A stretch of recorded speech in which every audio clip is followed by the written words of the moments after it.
Eh bien, bonjour à toutes et à tous, aujourd'hui on se retrouve sur Fusion 360 pour un nouveau tutoriel. Aujourd'hui on va voir ensemble la conception paramétrique.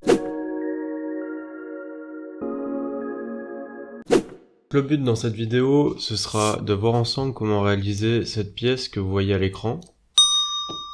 En fait, la petite particularité avec cette pièce, c'est que vous voyez qu'ici on a un tableau avec toutes les valeurs des différentes parties de la pièce. Et si jamais je m'amuse à modifier, mettons, le 100 ici, en 200, et que j'appuie sur Entrée, vous voyez que, automatiquement, les pales de mon rotor changent de dimension. Je peux faire de même avec le chanfrein, mettons je veux un chanfrein de 10, j'actualise, vous voyez que ça a changé en arrière-plan. Donc on va voir ça. Donc tout d'abord je commence par créer un nouveau projet. Là, on va tout de suite créer notre tableau. Donc pour ça, je me rends dans modifier les paramètres ici. On me propose de créer une autre case dans mon tableau. Donc pour ça, je fais plus ici. Et vous voyez que je peux rentrer un nom. Donc mettons, on va reprendre le chanfrein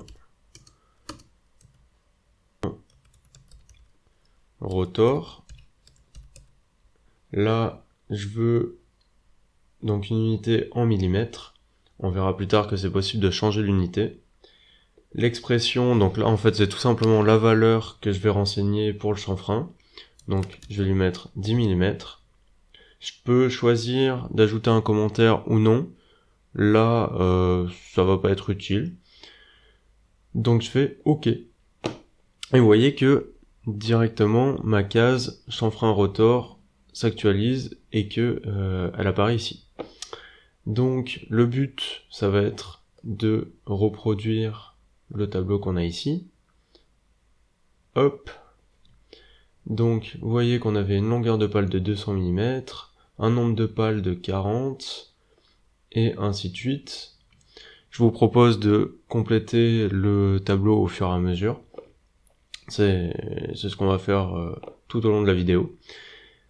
Donc on va quand même mettre la longueur de la pale dans le nôtre. Hop, c'est parti, je reviens ici, et là j'ajoute longueur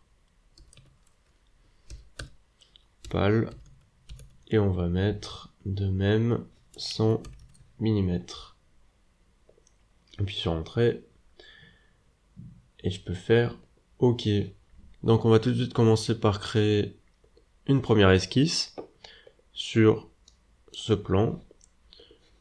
Là, je vais venir faire un cercle normalement de 50 mm. Ça sera très bien. Hop. Comme ceci, je l'agrandis. Extrusion. Hop. 40 mm. C'est très bien aussi. Hop. Et là maintenant, on va venir créer nos pales. Donc pour ça, encore une nouvelle esquisse, ici. Là, je vais venir renseigner un rectangle sur ce point, mettons comme ceci, hop. Et là, on va venir renseigner la valeur qu'on a mis dans notre tableau. Donc pour ceci, je sélectionne l'outil code d'esquisse, je clique sur cette arête. Vous voyez que je peux renseigner une valeur. Moi, je vais pas renseigner une valeur directement. Je vais renseigner la variable longueur pale. Vous voyez que Fusion 360 nous la propose directement. Je clique sur Entrée. Encore une fois, Entrée. Et là, Fusion 360 nous a automatiquement mis la valeur à jour. Je peux faire terminer l'esquisse. Là maintenant, je sélectionne mon plan, j'appuie sur E, raccourci clavier pour l'extrusion. Et je peux choisir la direction. Je peux choisir la symétrie. Et vous voyez que là, je peux créer ma pale. Bon, il faut bien sûr créer un nouveau composant. Alors, pause sur la vidéo. Là, en fait, c'est pas nouveau composant qu'il faut faire, c'est nouveau corps. Attention. Désolé pour l'erreur. On reprend la vidéo. Histoire que ce soit séparé de notre cylindre initial. Et une fois que j'ai ça, je peux cliquer sur OK. Mais moi, personnellement, on utilise la conception paramétrique, ça me chagrine un petit peu d'avoir rentré une valeur à la main. Donc ce que je vais faire, c'est que je vais me rendre dans l'ancien projet. Je vais aller dans Modifier, modifier les paramètres, et là vous voyez qu'on a un épaisseur pâle, et que on avait renseigné 2 mm. Et ben c'est parti, on va faire la même chose, modifier, plus, épaisseur, pâle. Hop, toujours en millimètres, 2 mm. Entrée, OK. Et là maintenant je peux revenir sur mon extrusion. Ici, vous voyez dans le petit historique, je clique ici, je clique droit, et là, modifier la fonction.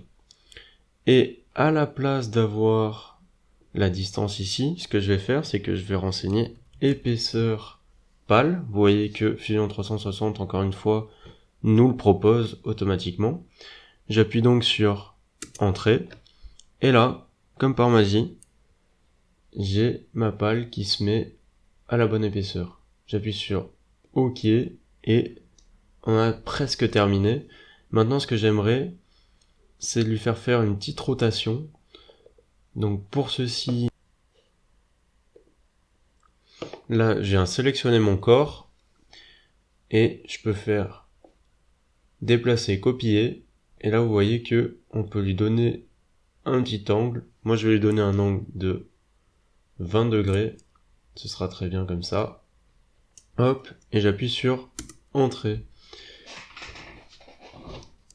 Une fois que j'ai ma pâle, du coup ce que je peux m'amuser à faire, c'est sélectionner cette pâle, et avec l'outil réseau circulaire qu'on a vu dans une autre vidéo que je vous mettrai juste à côté, je peux m'amuser à dupliquer ma pâle. Donc pour ceci, je sélectionne mon objet, je sélectionne mon axe, je vais masquer ce corps-là, hop, et vous voyez que j'ai 20 pâles qui s'affichent maintenant. Mais on est toujours en conception paramétrique, donc ce qui sera intéressant, c'est d'avoir une valeur pour cette quantité de pâles. Donc, je vais faire annuler, hop, je vais me rendre dans modifier les paramètres, je fais toujours plus, et là je fais NB pal, hop, et je vais choisir d'en mettre, mettons, je ne sais pas, 40. Mais vous voyez qu'il y a quand même un souci, c'est qu'en fait on a toujours l'unité en millimètres. Et ben c'est très simple, ce qu'on va choisir c'est aucune unité. Je clique sur aucune unité, je fais OK, et là, parfait, on n'a pas d'unité, je fais OK, là je vais venir resélectionner mon corps, je vais refaire réseau circulaire, hop, réseau circulaire, je vais venir resélectionner mon axe, hop, je masque le corps, je sélectionne cet axe, et maintenant à la place de 20, ce que je vais venir noter c'est NB pal entrée, et là vous voyez que j'ai bien mes 40 pales, et que si jamais j'ai envie de changer et de mettre, je ne sais pas moi, par exemple, hop, 30 pales, c'est possible, j'en mets 30, je fais entrer, et hop, ça s'actualise tout seul, c'est magique.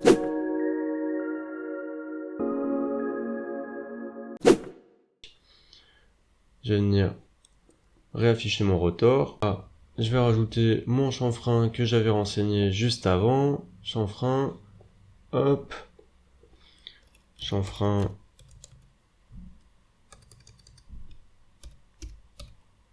rotor, hop, entrée, c'est parfait. Ici, mettons, j'ai envie d'avoir un trou sur cette face, hop, je le centre comme ceci, hop, mais moi, ce que je veux, c'est qu'il soit paramétré. Eh ben, pas de souci. J'appuie ici, je fais diamètre trou. Hop. Et là, ce que je peux rajouter, c'est un diamètre de 20 mm. Hop. Comme ceci. Là, je vais venir remodifier avec le clic droit, modifier la fonction.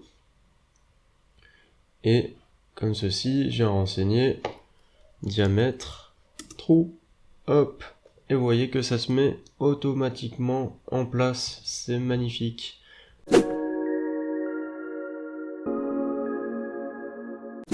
Là, on va venir faire la petite clavette qu'on voit ici. Donc vous voyez que j'ai utilisé un rotor un petit peu plus large ici, il n'y a pas de souci, hein, vous avez compris, en paramétrant le tableau, c'est tout à fait possible de revoir les dimensions de ce rotor. Hop, moi je vais me contenter de ça. Maintenant je vais vous montrer comment réaliser la clavette. Donc pour ceci, d'abord on va renseigner le premier chanfrein du trou. Donc là je me rends encore une fois dans modifier les fonctions. Je vais créer un nouvel élément, chanfrein trou. On va lui mettre 5 mm. Hop, ok. Je me rends ici, je fais chanfrein. Là, chanfrein, cette fois-ci trou. Vous voyez qu'il m'affiche les deux, rotor et trou. Moi, je clique sur trou. Et hop, comme ceci, j'ai mon chanfrein. Je le trouve un petit peu trop gros personnellement, donc je vais aller le modifier. Hop, on va lui renseigner 1.5. Je pense que ce sera très bien. Parfait. Hop. Et là, je clique sur ma face. Je vais faire une nouvelle esquisse. Et là, je vais renseigner la valeur de ma clavette. Alors, la valeur de ma clavette, en fait, ce qui aurait été pas mal, encore une fois, c'est de la paramétrer. Pour la paramétrer, vous voyez qu'on va un petit peu galérer avec les rectangles, etc. Alors que si je la paramètre, ce sera 10 fois plus pratique. Donc je vais faire terminer l'esquisse, je vais revenir dessus plus tard. Je vais faire terminer l'esquisse, et là, je vais modifier les paramètres, et je vais rajouter 2 paramètres. Je vais rajouter l'épaisseur de ma clavette. Mettons 5 mm. Pour être encore plus malin, en fait, c'est non pas de renseigner une valeur comme ceci en dur, mais plutôt de créer une longueur de clavette, disons, intelligente, et de, cette fois-ci, utiliser le diamètre du trou que j'ai renseigné tout à l'heure, divisé par 2 pour avoir le rayon, plus, mettons, 5 mm. Hop, je fais Entrée. Et là, vous voyez que il m'a calculé automatiquement 15 mm. Donc on a bien les 20 mm du trou. Si jamais je modifie ça, mettons, en 25 mm, que je fais Entrée, là vous voyez que ça m'a modifié automatiquement la longueur de la clavette. Je vais remettre mes 20 mm pour le trou. Hop. Donc, une fois qu'on a ça, on peut retourner dans l'esquisse, qui est juste là. Hop. Et on va créer notre clavette. Donc, pour ceci, je commence par rendre ce trait coïncident avec ce point, histoire que on colle bien le trait sur l'axe de l'origine. Et maintenant, je vais utiliser des contraintes de symétrie pour bien contraindre le rectangle au milieu de mon esquisse. Comme ceci. Hop. Maintenant, code d'esquisse. Là, vous commencez à connaître, ça sera l'épaisseur de la clavette. Hop. 2 fois entrée.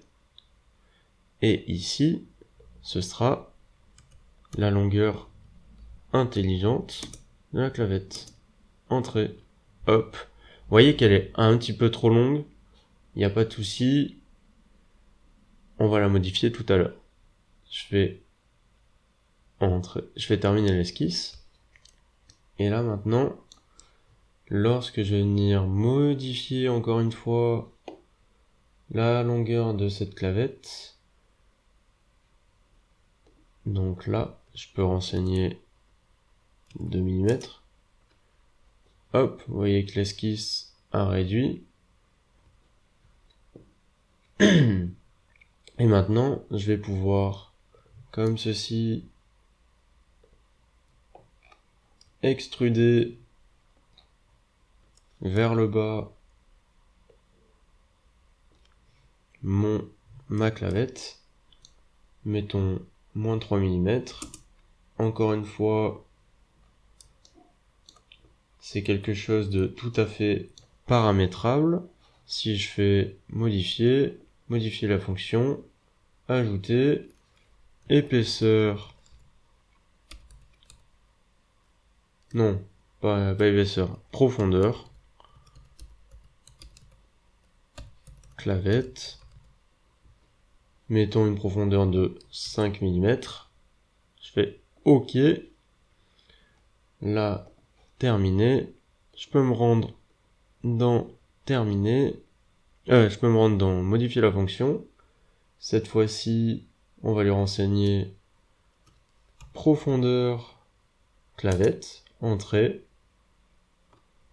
et là, vous voyez, par contre, qu'on tient quelque chose, en fait, moi j'ai renseigné 5 mm, mais il faut renseigner moins 5 mm ici, pour que Fusion 360 comprenne qu'il s'agisse de couper. Hop, là, je vais terminer, et vous voyez que la clavette a bien été réalisée.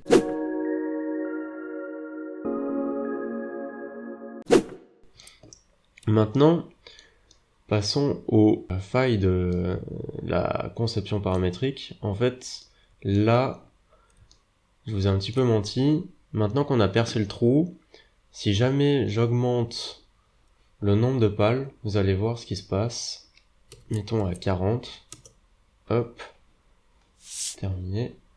Vous voyez que au milieu, en fait, vu qu'on avait pris les pales depuis le milieu dans l'esquisse, vous voyez que en fait les 10 de plus ils apparaissent au milieu. Donc moi ce que je vous conseille, c'est de passer les trous à la fin et de refaire les trous, parce que même si vous revenez, mettons que vous faites modifier la fonction et que vous refaites OK, en fait vous voyez que rien ne change, les pales ne disparaissent pas.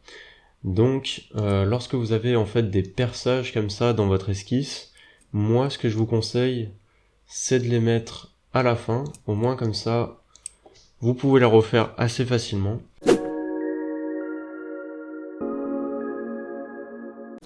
Mis à part ça, en fait, c'est super pratique d'utiliser la conception paramétrique, parce que dès que vous avez quelque chose qui doit bouger dans votre design, en fait vous avez plus qu'à modifier le tableau. Vous voyez, par exemple, j'ai besoin de modifier ce chanfrein à 8 mm. Hop, je modifie le tableau et c'est tout de suite plus rapide que aller retrouver la fonction qui est ici, me dire ah non, en fait c'était pas la bonne fonction, c'était celle-ci, et en fait vous vous perdez assez facilement avec l'historique, alors que là toutes les valeurs sont rassemblées en un seul et même point, et c'est beaucoup plus lisible, c'est beaucoup plus simple. En plus de ça, vous pouvez rajouter des paramètres, des commentaires. Donc très bon outil à utiliser. Et comme vous pouvez le voir, vous pouvez même utiliser d'autres valeurs que vous avez renseignées avant pour déterminer une autre variable. Donc ça, je trouve ça très puissant.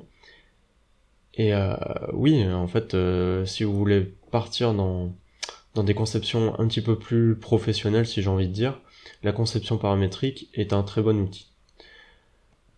Donc voilà, on touche à la fin de cette vidéo. N'hésitez pas à me dire en commentaire ce que vous en avez pensé. J'espère que ça vous a plu. En tout cas, la conception paramétrique, c'est quelque chose que je trouve vraiment très pratique. Et bah écoutez, faites-moi part de vos réactions en commentaire.